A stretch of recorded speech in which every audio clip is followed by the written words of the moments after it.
This episode is brought to you by Redfin. You're listening to a podcast, which means you're probably multitasking. Maybe even scrolling home listings on Redfin, saving homes without expecting to get them. But Redfin isn't just built for endless browsing. It's built to help you find and own a home.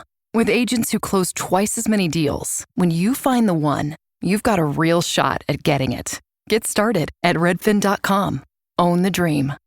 Listen, all you New Yorkers. Excuse me. Taxi. Okay, man, we're looking around. This is the 77 WABC minicast. But I'm going to talk about organizations. Do you remember Occupy Wall Street? Remember that?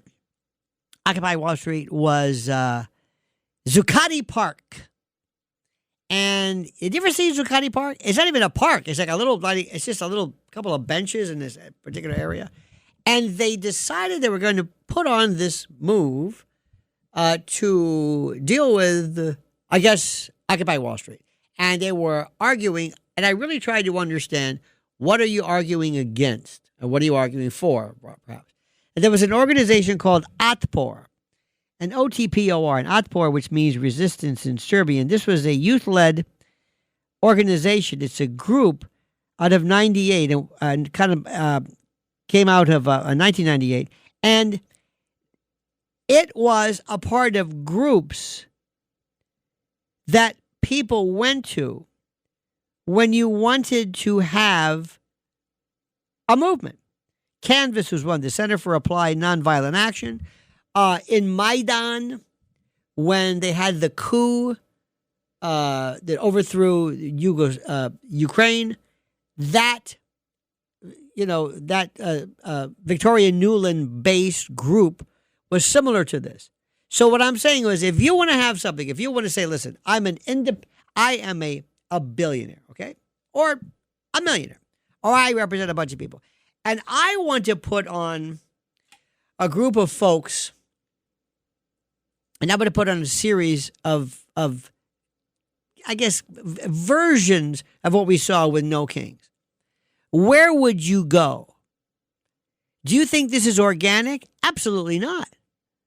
There are organizations that are designed, and just like a wedding planner, these are event planners, so to speak. So what happens is, over the weekend, which was, I want you to go back and I want you to just go back and just see what happened. America witnessed one of the largest coordinated, and I love the phrase, a temper tantrum, that was ever held in modern history. It was called No Kings. And the No Kings protest staged in over 3,300 locations across 50 states. And organizers bragged about millions of this in the street. But when you looked closely, which many people did, and you can see this online, you can go and see, I think, there's some great YouTube independent investigators and the like who really stopped and talked to these young people and found out, what is it that you're actually going for? One woman they asked, he said, why are there no black people here? I forget where it was in Chicago. Why are you? It was always an old, I hate to say this. Have you ever seen the hippie, lefty, not old lady, because I'm in that category, but kind of the gray hair and the ponytail, a lot of hair, maybe Birkenstocks, was a hippie at one point, very loud today. Remember, her husband was the guy with the kind of bald-pated with the ponytail, tie-dye, Birkenstocks, of course. He has the Strand bag. They have the New York Times. You know what I mean? You've seen them around. These are old lefty types that harken back, I want to harken back to the days when they were a part of, protests that really mattered. So they asked this one woman, why aren't there any black people here? She goes, oh, no. This is dangerous for black people. Black people will be, just as with ICE, you're not going to see anybody but white people, because white people, according to this woman, are basically safe. So what happens is, this is a potluck of professional grievances.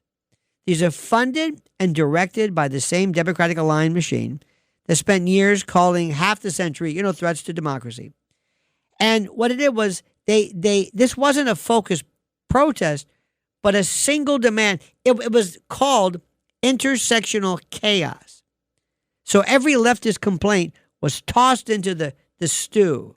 So you had abortion activists, you had ICE, you had no kings, whatever that generic thing was, open borders, radicals.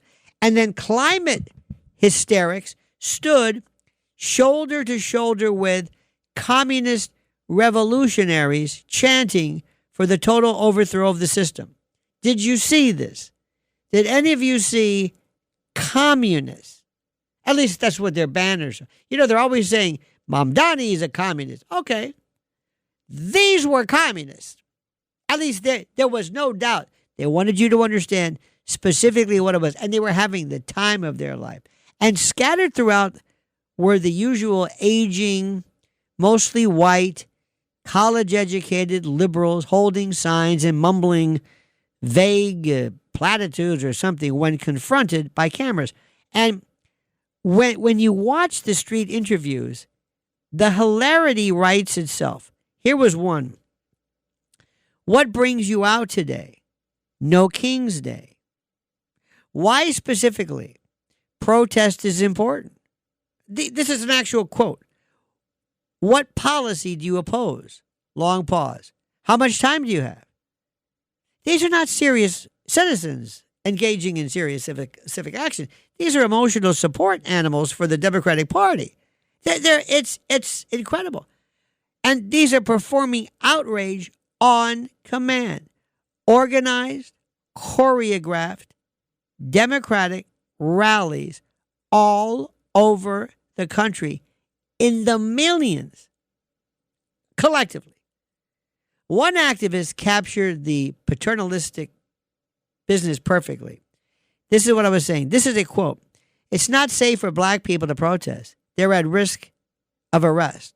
We need to march in their name. Translation, minorities lack the agency to show up, so enlightened white liberals will virtue signal on behalf of the rest of the folks. And the condescension is absolutely staggering.